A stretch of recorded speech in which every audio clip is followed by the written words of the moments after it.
did for Waz last year.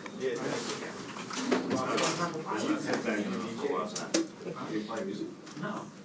Oh. Last Friday. Yeah. Well, good morning.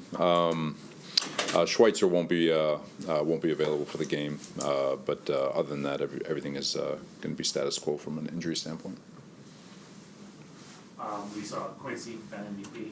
Yeah. How did you feel when you saw that? That's pretty cool because the players vote for that one, and for him to have gotten that type of respect in the locker room, I think it's a testament to him.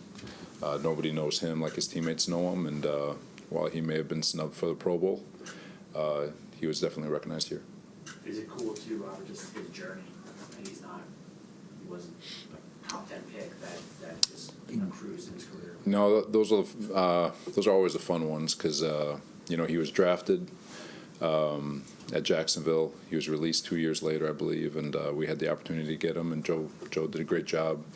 Got the waiver wire claim in, and then from there it was just a matter of developing him. And but credit to him because he flipped from a mental standpoint and just understanding how precious this opportunity is, and he's attacked it, and he's got all the athleticism in the world, and he's taken his mental every year to a whole new level, and fully expecting him to do it again next year. From your standpoint, why do you think he didn't get the recognition that he's getting in this building outside of it? I don't know. It's a good question, but I never know how that stuff works. One other award that kind of, I think, caught people's attention was Aaron got the most inspirational award. He only played 4 snaps. It's unusual for a guy that didn't play the whole season to get an award. What does that say about what he did and how he made this building? Well, that's the whole thing. Is it doesn't.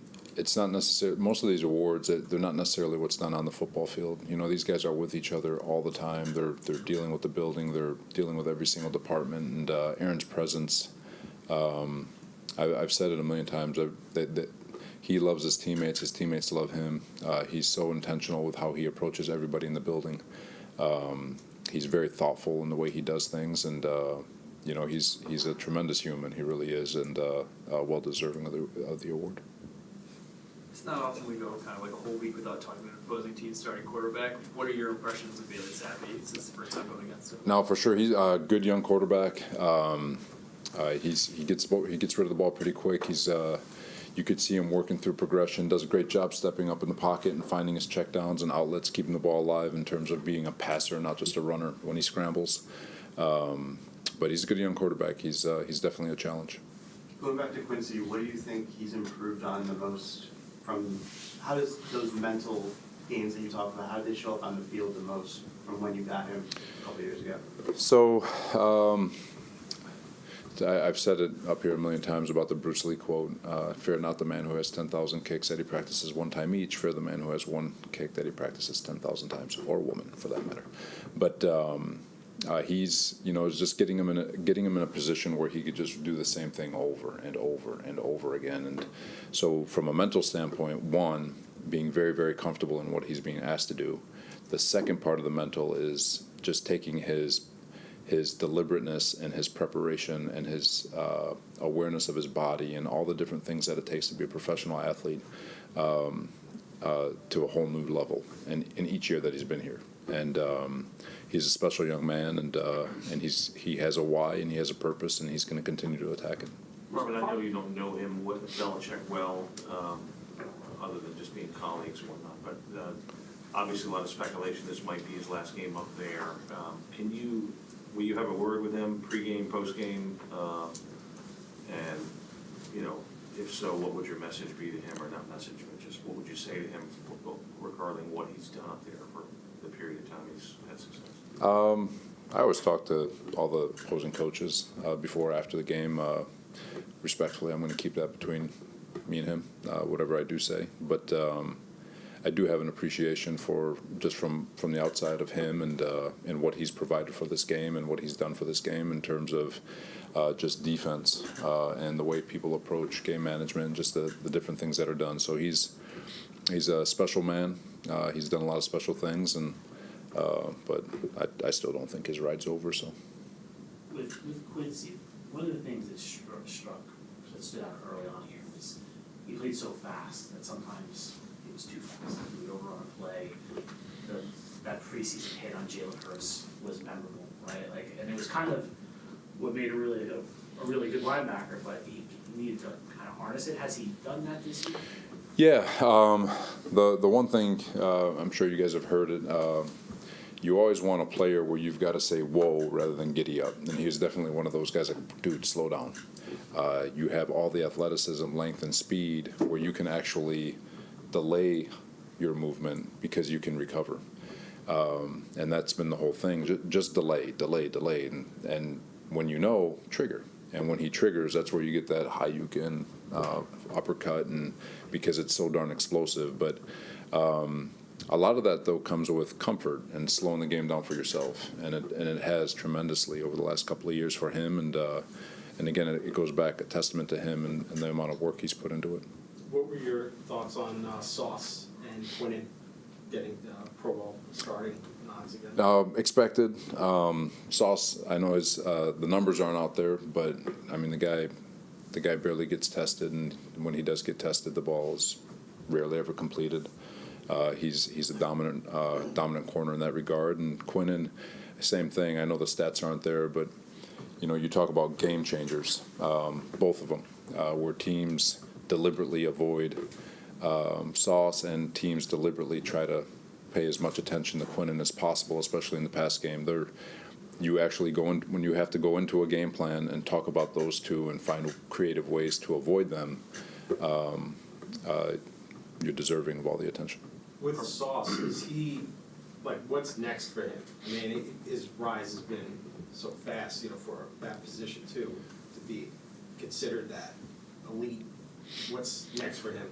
I would always challenge him on the 501 aspect of football in terms of being so clued in and to your rush, being very clued into the other side of the ball and what they're giving you from a STEM standpoint, receiver, and a schematic standpoint, and not be afraid of jumping a few balls every once in a while and going and taking one, being smart with it, obviously, but he has the ability. He knows our pass rush is what it is, and like I said, he hasn't gotten a lot of attention out there, but there's going to be opportunities as he continues to develop to just go take a ball rather than wait for it to come to him.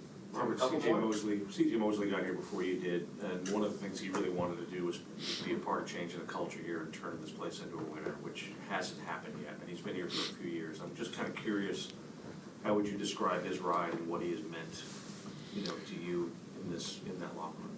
To all of us, CJ, he was awarded the Selfless Warrior Award today on behalf of the coaching staff as a person who gives the most of himself to his teammates and to his team, and he is selfless in every way you can imagine. He works his tail off. He sacrifices his body week in and week out, just like everyone else does. But I promise you, he's in a lot of pain when he's out there. But he's an incredible leader. Even though he may not say much, he says so much with his words, his body language, the way he approaches the week. And we've done a lot of great things with him here over the last 2 years. I feel like we've had a top 5 defense, and like I said, I do feel like we're close, and hopefully we can get it done. Robert, there was a video of Clemons after the Cleveland game. Did you see that on the bench? I heard about it. Did you have to have a conversation with him at all? And he's had kind of, they're not major things, but a few things this year. The tunnel in Buffalo. There was another one that's still in my mind. He's had a few things this year. You have to talk to him at all? I'll always, again, I talk to him all the time, but I'll say this about Michael. And sometimes we take a small snippet of someone's life and try to portray that person as that. He'd be one of the first ones I'd call to watch my kids, and I mean that. I mean that sincerely.